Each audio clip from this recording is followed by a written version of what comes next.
কোন মুখে কইতাম মা, তোর খালা বাইচা থাকতে তুই এত কষ্ট করলি, আমি বাইচা থাকতে আমাগো জ্যোৎস্নার কলিজার টুকরাটা এত কষ্ট করছে, এসব ভাবলে আমার দম আটকায় আসতো, নিজের কাছেই লজ্জা লাগতো, তাই তখন কইতে পারিনি। পরে যে কমু তার আগেই তো হারাই গেলি। তোর ভাইটা নিজের, এইটা জানার পর ওর সাথে বইসা দুইটা কথা কমু, কিন্তু কাউরে আর খুঁজা পাইলাম না। সন্ধ্যার চোখ থেকে পানি গড়িয়ে পড়ে, দুহাতে আসমানি নওয়ানকে জড়িয়ে ধরে। তার ভাইয়ের পর আসমানি নওয়ান একজন মানুষ ছিল যে সন্ধ্যাকে খুব ভালোবাসতো। সন্ধ্যার খুব পছন্দের একজন মানুষ আসমানি নওয়ান। সন্ধ্যার খুব মনে পড়তো আসমানি নওয়ানকে। আর আজ যখন জানলো সে পছন্দের মানুষটি তার নিজের মানুষ, তখন সে অনুভূতি কাকে বোঝাবে? সে তো জানতো তারা সৌম্য ভাইয়ার তার একে অপর ছাড়া আর কেউ নেই। আসমানি নওয়ানের চোখের কোণে পানি, সন্ধ্যার পিঠে আলতো হাত বুলায়। তার জ্যোৎস্নার কলিজা দুইটা বেঁচে আছে দেখার পর দেখে সে যেন নতুন একটা জীবন ফিরে পেয়েছে। আকাশ ভ্রু কুচকে চেয়ে আছে তার মা আর সন্ধ্যার দিকে। এখানে কি হচ্ছে সে কিছুই বুঝতে পারছে না। এই রুমে প্রবেশ করার পর সে সন্ধ্যাকে দেখছিল, আশেপাশে কোনো কথা তার কানে ঢুকেনি। এখন তার মা সন্ধ্যার হাবভাব দেখে মনে হচ্ছে বড়সড় কিছু ঘটে গিয়েছে, কিন্তু কি? তার মায়ের সব কথা তো তার মাথার উপর দিয়ে গেল। ভ্রু কুচকে বলে, কি হয়েছে মা? আসমানি নওয়ান সন্ধ্যাকে ছাড়িয়ে তার চোখ মুছল। সন্ধ্যা মাথা নিচু করে দাঁড়িয়ে আছে। আকাশ সন্ধ্যার দিকে তাকায়। সন্ধ্যাকে কাঁদতে দেখে বিচলিত কণ্ঠে বলে, ও কাঁদছো কেন মা?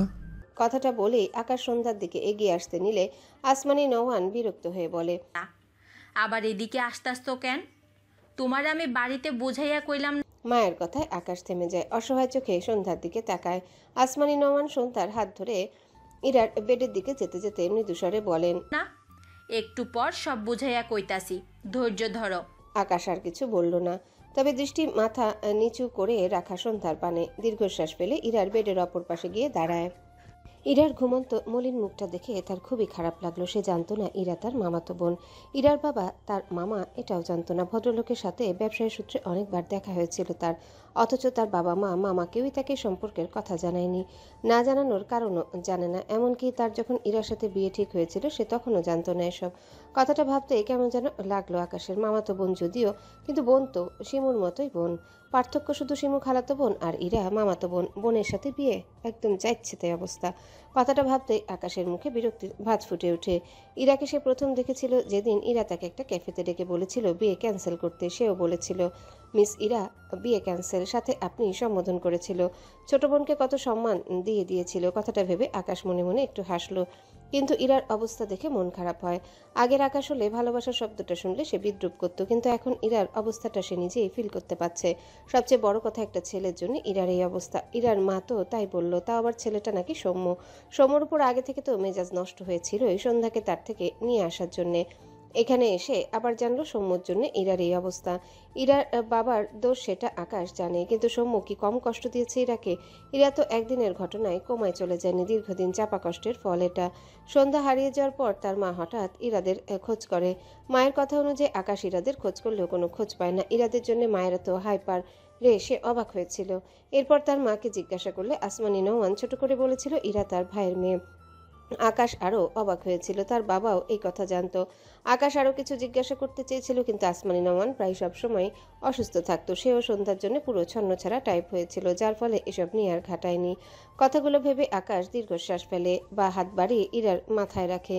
বড় ভাই স্নেহের আলতো স্পর্শ দেয় ইরার মাথায়। মনে মনে বিড়বিড় করে, দ্রুত সুস্থ হও, তোমার সাথে পরিচিত হতে চাই বোনটি। আকাশের কাজে সন্ধ্যার চোখে মুখে কিছুটা বিস্ময়। সে জেনেছে তাদের সকলের সম্পর্ক। সবসময় তার ভাইকে নিজের প্রতি যত্ন নিতে দেখেছে। ইরার প্রতি আকাশের এটুকু যত্ন সন্ধ্যার ভালো লাগলো। একটু পর আকাশ ইরার মাথা থেকে হাত সরিয়ে নেয়। সামনে তাকালে সন্ধ্যার সাথে চোখাচোখি হলে সন্ধ্যার সাথে সাথে মাথা নিচু করে নেয়। আকাশ একটু হাসলো। এরপর বাইরে যেতে নিলে আসমানি নওয়ান মৃদু স্বরে বলে, কোথাও যাইও না আব্বা, আমার কথা আছে, পারলে একটি কেবিন নাও। আকাশ মায়ের কথা শুনে নীরব সম্মতি দিয়ে রুম থেকে বেরিয়ে যায়। আসমানি নওয়ান ইরার দিকে তাকিয়ে আছেন। নরম মনের মানুষ তিনি। ইরার এমন অবস্থা দেখে সে না চাইতেও নিঃশব্দে চোখের পানি ফেলতে লাগলো। একটু ঝুঁকে ইরার কপালে একটা চুমু খায়, মৃদুস্বরে বলে, আম্মা তাড়াতাড়ি সুস্থ হইয়া যাও। ডান হাতে চোখের কোণে লেগে থাকা পানি মুছে নেয়। ইরা খুব চঞ্চল মেয়ে, সন্ধ্যার সাথে কত হেসে হেসে কথা বলতো, যদিও ভিডিও কলে, কিন্তু ফোনের ভিতরে যেন তাকে কত আদর করতো। সন্ধ্যা শুধু সেসব দিনের কথা মনে পড়ছে। আকাশ তার মায়ের কথা অনুযায়ী একটা কেবিন নেয়, যেখানে আপাতত সবাই ছড়িয়ে ছিটিয়ে বসে আছে। আসমানি নওয়ান, তার ছোট বোন তারা, যিনি শিমুর মা, শিমু, ইরার মা, সবাই। অন্যদিকে আকাশ আর সৌম্য কিছুটা পাশাপাশি, তবে মাঝে অনেক দূরত্ব আছে। দুজনার মুখের এক্সপ্রেশন এমন যেন দুজন দুজনার শত্রু। যদিও সৌম্য একটু পরপর আকাশকে দেখছে। ইরা তার মামাতো বোন, এটা তার একটু একটু হজম হলো। আকাশ যে তার খালাতো ভাই, এটা একদমই হজম করতে পারছে না। সে মাথা হ্যাং হয়ে যাচ্ছে। সৌম্য দৃষ্টি খেয়াল করেছে আকাশ বিরক্ত হচ্ছে। সে আজব, সে কি এলিয়ান না? কিভাবে দেখছে কেন ওই ছেলে? এক পর্যায়ে না পেরে রেগে বলে, কি প্রবলেম তোমার? যেমনি দেখোনি আমাকে, এমনিতে মেজাজ খারাপ হয়ে আছে তোমার উপর। একটু পরপর আমার দিকে এভাবে চোরা দৃষ্টিতে তাকে কি বোঝাতে চাও তুমি? সৌম্য থতমত খেয়ে তাকায়। আকাশের গলার আওয়াজ জোরে হওয়ায় সবাই আকাশ আর সৌম্যর দিকে তাকায়। সৌম্য অস্বস্তিতে পড়ে যায়। আকাশ কি হইছে? আকাশ সন্ধ্যার দিকে তাকালে দেখলো সন্ধ্যা সৌম্যর দিকে চেয়ে আছে। বিরক্ত হয়। এদের ভাই বোনের প্রবলেম কি? বোন ভাইয়ের দিকে চেয়ে থাকে, ভাই আবার তার দিকে চেয়ে থাকে। পুরাই বিরক্তিকর ব্যাপার। মানে তার বউ তাকে না দেখে বউয়ের ভাই তাকে দেখছে। সে যে দেখা নয়, যেন চোখ সরাতে পারছে না। এর মধ্যে ইরা কি এমন পেয়েছিল কে জানে। আকাশ দু হাতের পাঞ্জাবির হাতা কনুই থেকে আরেকটু উপর দিকে উঠায়, ডান হাতে গাল চুলকায়। হাতের চেন ঘড়ি কবজি থেকে কিছুটা নিচের দিকে নেমেছে। আকাশ বুড়ো আঙ্গুল তার গালে চেপে রেখে আরেকবার সন্ধ্যার দিকে তাকায়, যার দৃষ্টি এখনও সৌম্যর দিকে। আকাশের ইচ্ছে করলো উঠে গিয়ে সন্ধ্যার গালে ঠাস করে একটা থাপ্পড় মেরে বলতে, আর কত ভাইকে দেখবে? পেটে না হলে অনুগ্রহ করে আমাকে একটু দেখো। কথাগুলো মনে মনে বিড়বিড় করে আকাশ নিজের উপর বিরক্ত হলো। কি অবস্থা! সে তার সন্ধ্যামালতিকে মারতে চায়। আস্তাগফিরুল্লাহ, বউকে মারা জায়েজ নয়।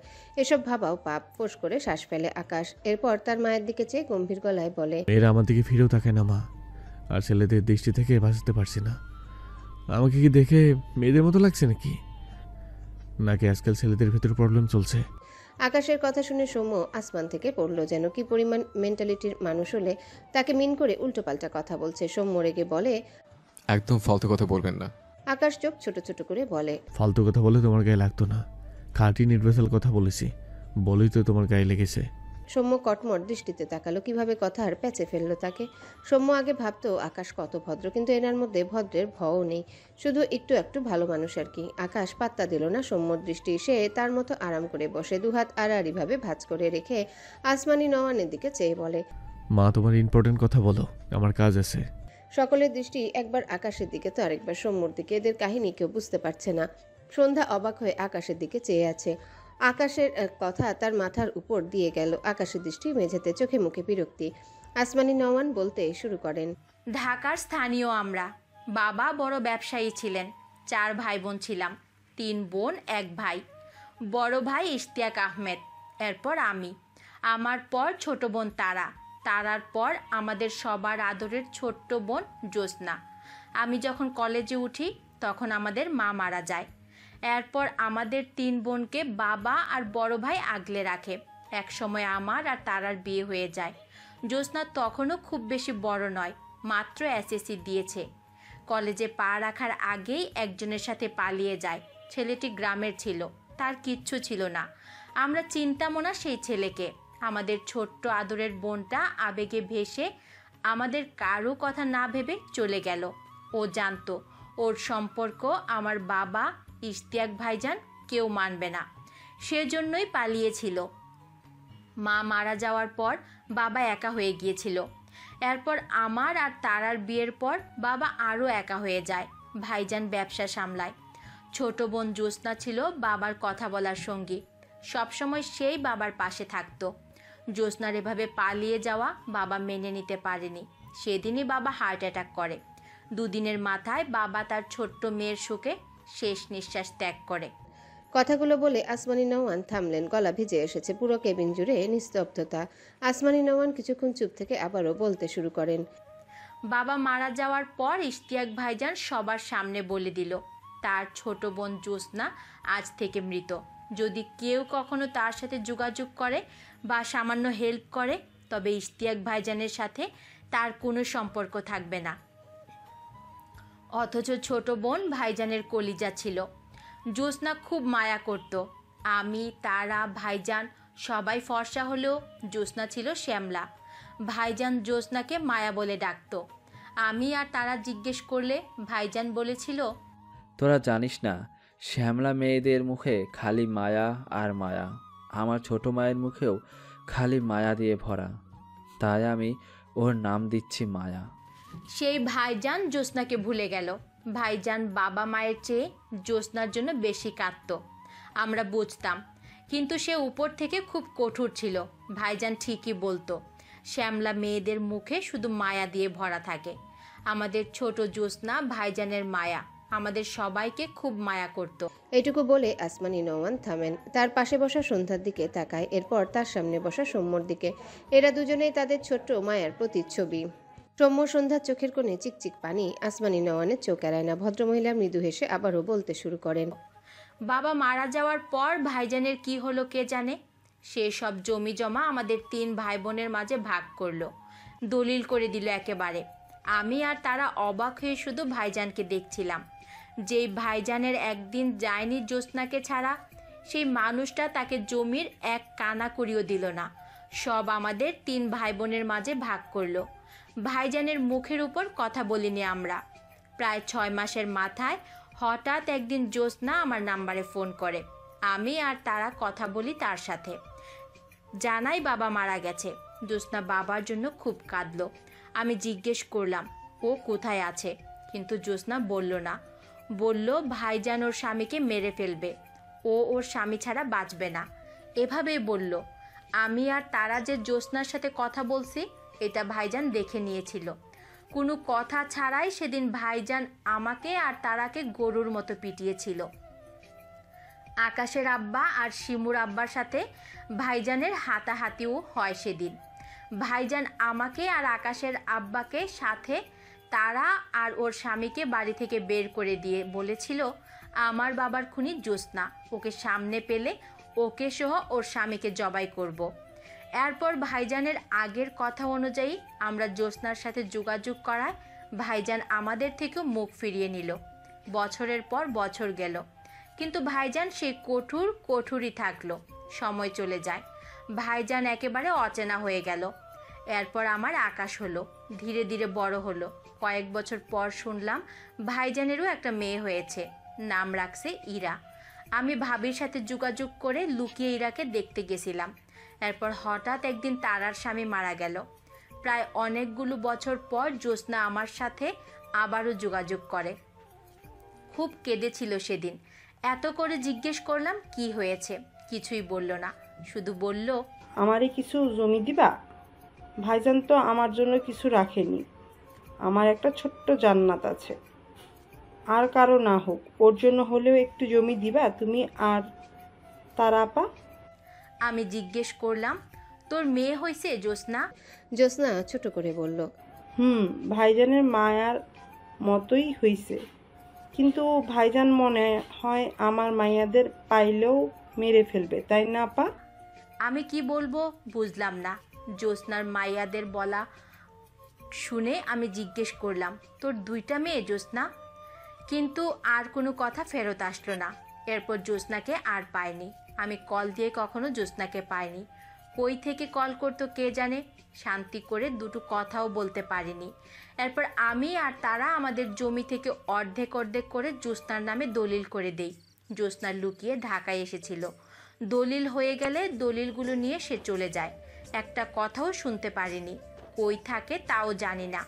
জ্যোৎস্না যেন কাউকে ভয় পাচ্ছিল। ওইটাই ছিল জ্যোৎস্নার সাথে শেষ দেখা।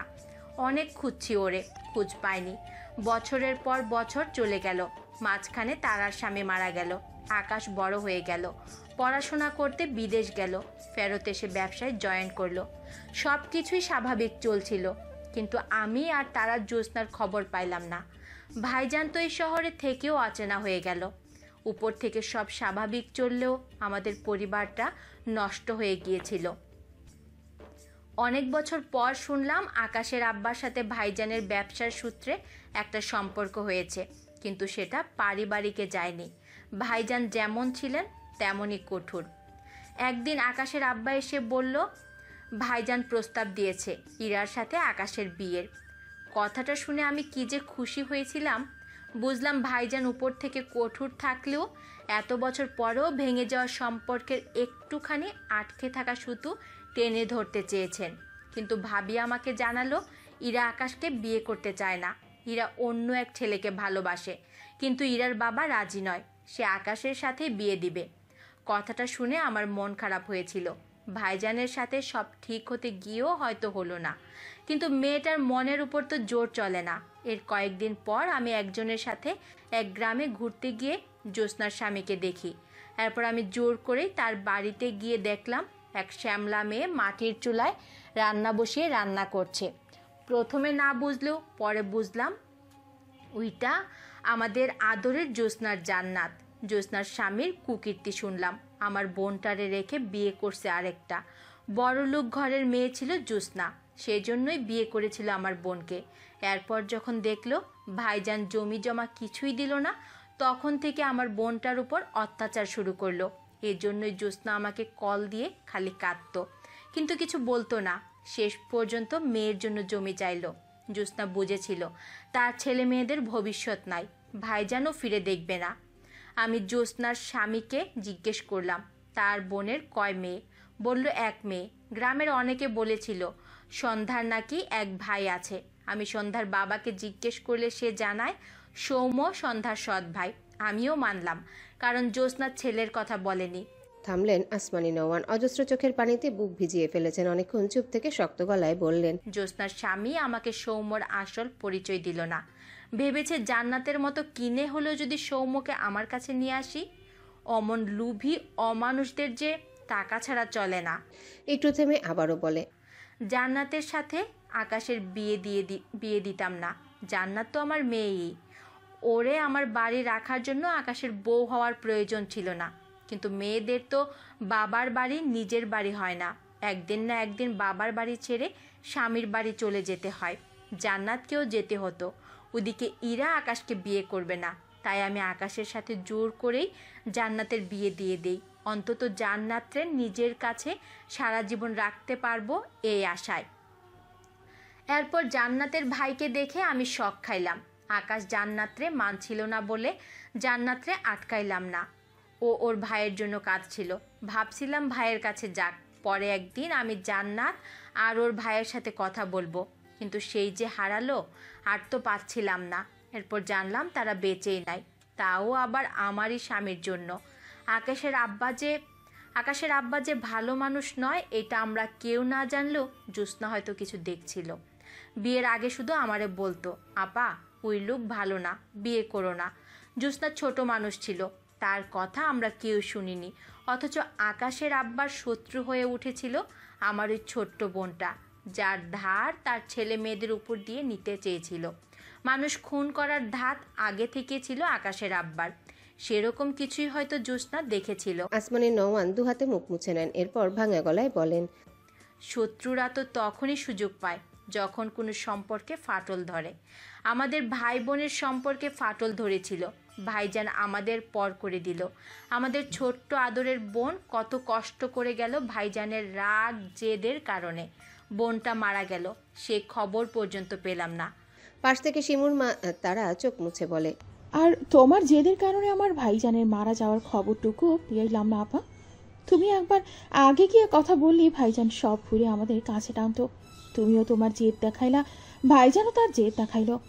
মাঝখান থেকে আমি আর জ্যোৎস্না শুধু তোমার আর ভাইজানের রাগ আর জেদের শিকার হয়ে গেল।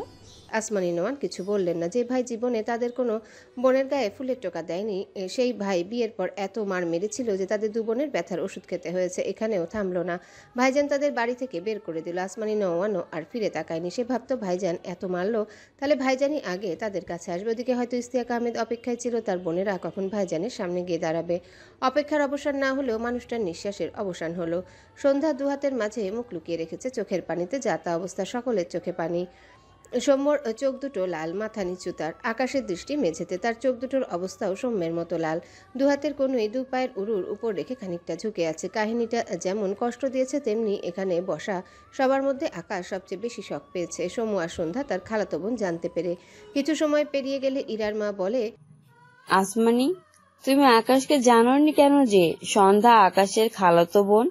তাহলে আকাশ শুরু থেকেই সন্ধ্যাকে মেনে নিত।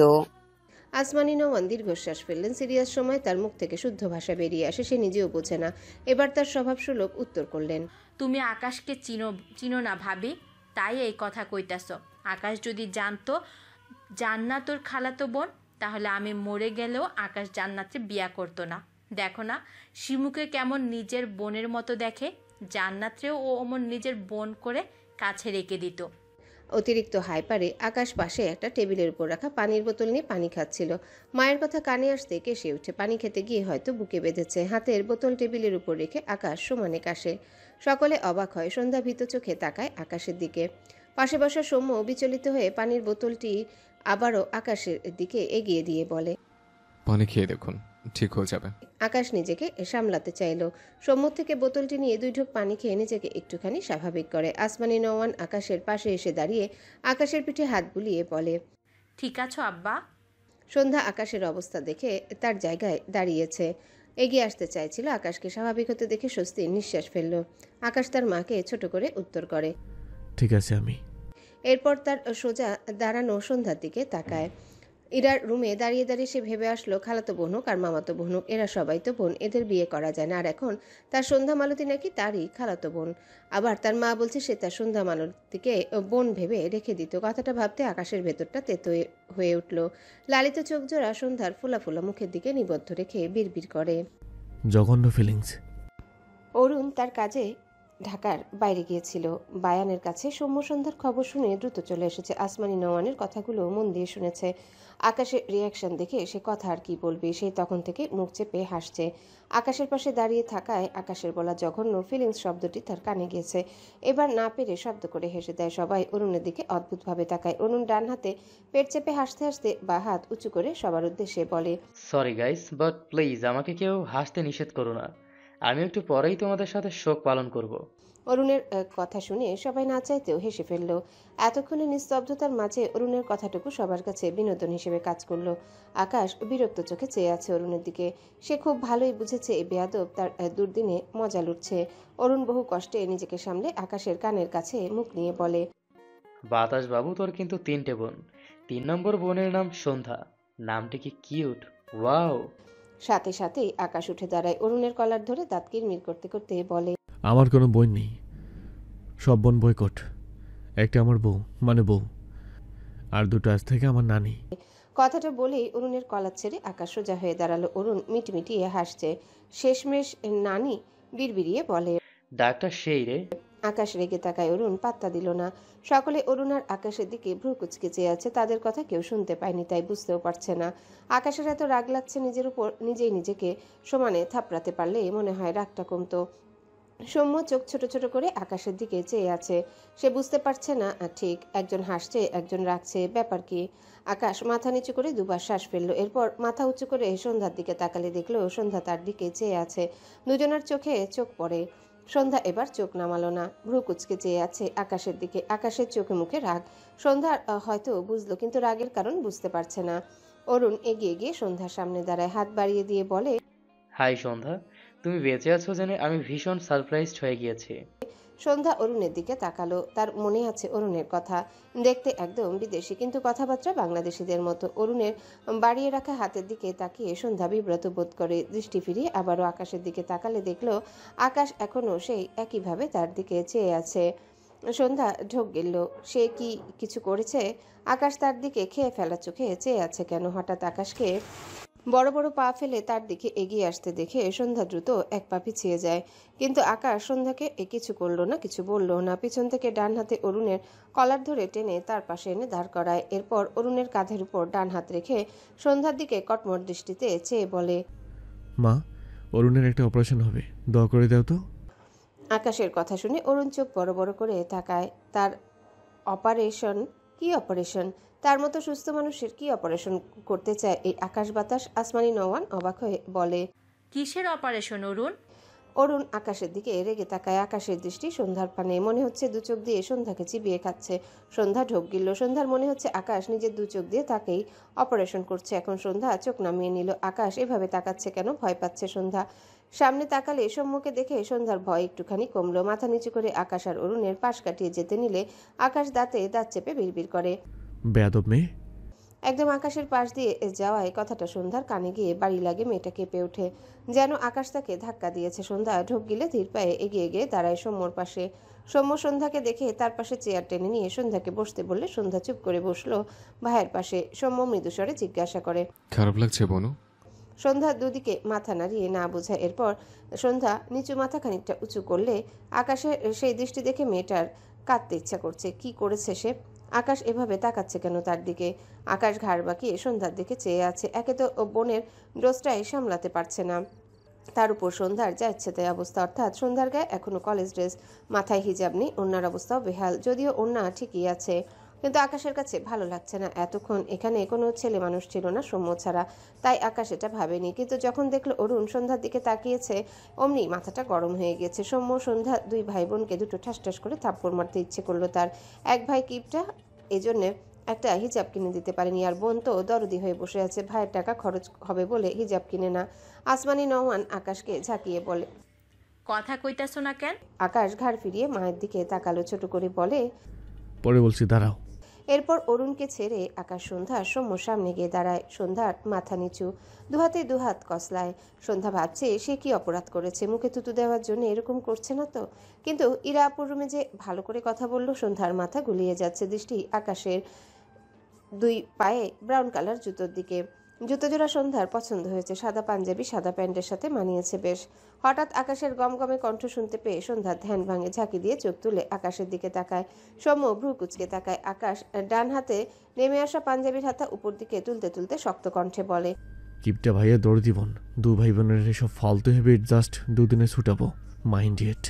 কথাটা বলে আর এখানে দাঁড়ালো না। আকাশ উল্টো ঘুরে অরুণের কলার ধরে টেনে হনহন করে কেবিন থেকে বেরিয়ে যায়। আসমানি নওয়ান পিছু ডাকলে আকাশ বলে, ইম্পর্টেন্ট কাজ আছে মা। সন্ধ্যার সময় দুজনাই বিস্ময় দৃষ্টিতে চেয়ে আছে। আকাশের কথার আগাও বুঝলো না, মাথাও বুঝলো না।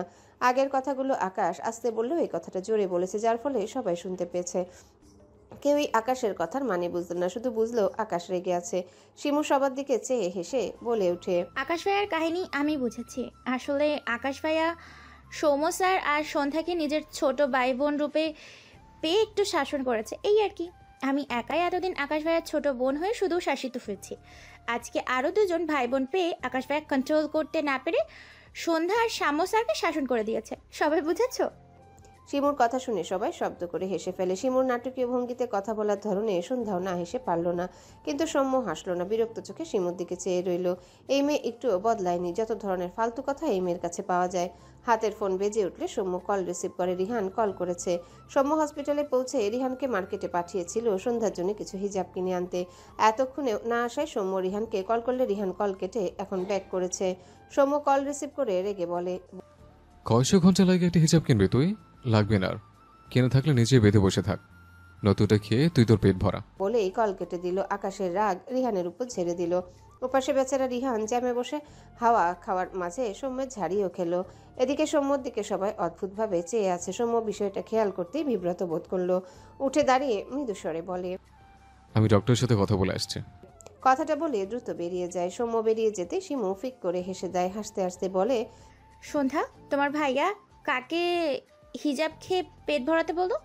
বেচারা যদি শ্যাম্য স্যারের ভক্ত হয়ে সত্যি সত্যি হিজাব কেটে খেয়ে ফেলে, তখন কি হবে? শিমুর কথায় সন্ধ্যা একটু হাসলো। শিমুকে দেখে তার সোহার কথা মনে পড়ে যাচ্ছে। কেউ একটু হাসলে তার সোহার কথা মনে পড়ে যায়। শিমুর মা শিমুর কান টেনে বলে, সন্ধ্যাকে নাম ধরিস কেন? ও তো ভাবি হয়। শিমু মুখ কুচকে বলে, আচ্ছা আচ্ছা ভাবিই বলবো, কান ছাড়ো তো মা। শিমুর কথায় আবারও সবাই হাসলো। ইরার মা আসমানি নওয়ান সন্ধ্যার দিকে তাকায়। আকাশের জন্য তাকে ভাবি ডাকতে বলছে ভেবে সন্ধ্যার অদ্ভুত লাগলো। আকাশ অরুণকে টেনে নিয়াজের রুমে এনেছে। নিয়াজ রোগী দেখা শেষ করে মাত্রই চেয়ারে গা এলিয়ে দিয়েছে। এমন সময় আকাশকে হুড়মুড়িয়ে তার রুমে ঢুকতে দেখে ভ্রু কুচকে তাকায়। সাথে অরুণও আছে। আকাশ অরুণের কলার ধরে সরাসরি নিয়াজের সামনে দাঁড়ায়। অরুণ বিরক্ত হয়ে বলে, বাল, কলার ছাড়তো। আকাশ শুনল না। নিয়াজের উদ্দেশ্যে বলে, নিয়াস, অপারেশন থিয়েটারে চলো, সব রেডি করো, এমার্জেন্সি অপারেশন করতে হবে। নিয়াজ ভ্রু কুচকে বলে, কার? আকাশের কাটকাট জবাব। অরুণের। অরুণ চেঁচিয়ে ওঠে, কি? কিসের অপারেশন আমার? ছাড় বেদব। নিয়াজ অবাক হলো না। এদের কারবার দেখেই বুঝেছে নিশ্চয়ই অরুণ ভুলভাল কিছু করেছে আর আকাশ এর শাস্তি দিতে এনেছে। তাই বলে অপারেশন করিয়ে শাস্তি বিড়বিড় করলো। যেমন কর্ম তেমন ফল, যেমন বন্ধু বানিয়েছে তেমন শাস্তি বুক করুক। তার কি, সে তো আর আকাশের বন্ধু নয়। অতঃপর গলা ছেড়ে বলল, কি অপারেশন করতে হবে? আকাশ সাথে সাথেই বলে, ওর ডান হাত কাটতে হবে আর চোখ দুটো তুলে নিতে হবে। নিয়াজ কেসে ওঠে। অরুণ চোখ বড় বড় করে তাকায়, হতভম্ব হয়ে বলে, ইন্নালিল্লাহ, কেউ আমাকে বাঁচাও এই আধপাগলের থেকে। নিয়াজ এক ঢোক পানি খেয়ে বলে, আসলেই। আকাশ রেগে বলে, তো তোমার সাথে কি আমি নকলি কথা বলছি? নিয়াজ থতমত খেয়ে তাকায়। অরুণ আকাশের দিকে চেয়ে রেগে বলে, এই তোর কি একটুও মায়া নেই? আমার মতো এত সুদর্শন পুরুষের চোখ তুলে নিতে চাস? আকাশ কিছু একটা ভেবে বলে। নিয়ে জরুরের সুদর্শন চেহারা কুদর্শন বানাতে হবে, এটাও অ্যাড কর। অরুণ মাথায় হাত দেয়, রেগে বলে, তোর প্রবলেম কি? একদম এসব উল্টাপাল্টা কাজ করার কথা ভাববি না। আকাশ রাগান্বিত স্বরে বলে। তোর নজর ভালো না, এসব চোখ থাকা অন্যের বোধের জন্য রিস্ক। অরুণ চোখ ছোট ছোট করে তাকায়। ও এইবার বুঝলো সে সন্ধ্যার সাথে কথা বলতে গিয়েছিল বলে এর পা থেকে মাথা পর্যন্ত জ্বলছে, তাই বলে তার চোখ তুলে নিবে, তার সাদের হাতটাও কাটতে বলছে। কি বেয়াদব ভাবা যায়। সে কত ইয়াম্মি ইয়াম্মি খাবার খায় হাত দিয়ে, তাকে কেউ কখনো ভেবেছে? অরুণের মুখটা দুঃখে ভরে গেল। অতঃপর বলে, হ্যালো বন্ধুরা, পরবর্তী পার্ট খুব তাড়াতাড়ি আসবে, তো সবাই অপেক্ষায় থাকো। আর চ্যানেলটি যারা এখনো সাবস্ক্রাইব করনি তারা পরবর্তী পার্ট দেখার জন্য চ্যানেলটি সাবস্ক্রাইব করে রেখো। ধন্যবাদ সবাইকে, আমাদের সাথেই থেকো।